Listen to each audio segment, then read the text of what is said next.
Hello, my most amazing Wildcat artists. I'm sitting here in my classroom and it's empty, and I'm really missing you guys and all of the stuff that you create.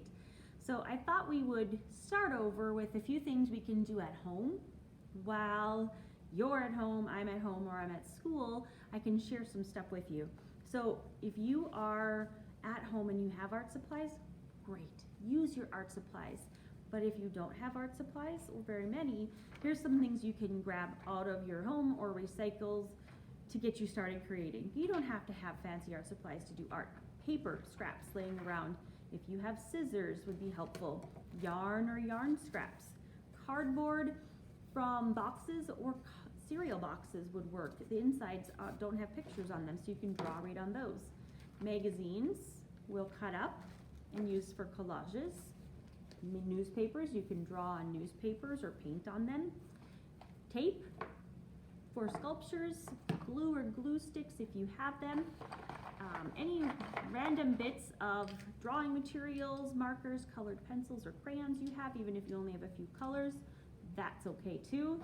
And anything that you can find in the recycle bin, like egg cartons or little parts of packages that may be getting recycled that you can use to create some sculptures.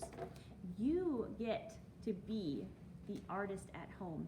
You are going to be a thinker, a problem solver. You can do this. I know you can have a really good attitude and tell yourself, I can find things to be an artist.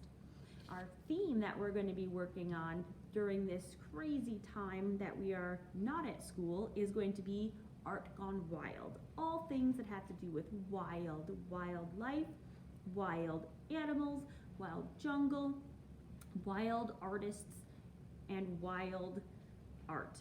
So I'm going to share some books with you, and I'm also going to share some creative prompts on my website, so your parents can help you to go to my website and you can see a picture that I've hand drawn that has some ideas for you to start creating at home.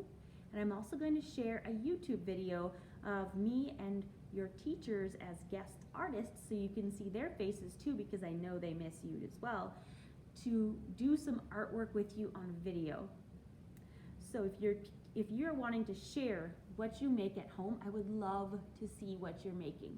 So have your parents take a picture of whatever you make and share it with me by my school email, or if your teacher has a classroom, a Google Classroom set up, you can take a picture and your parents can help you upload that picture into the classroom so I can see it too. I would love to see what you're making at home.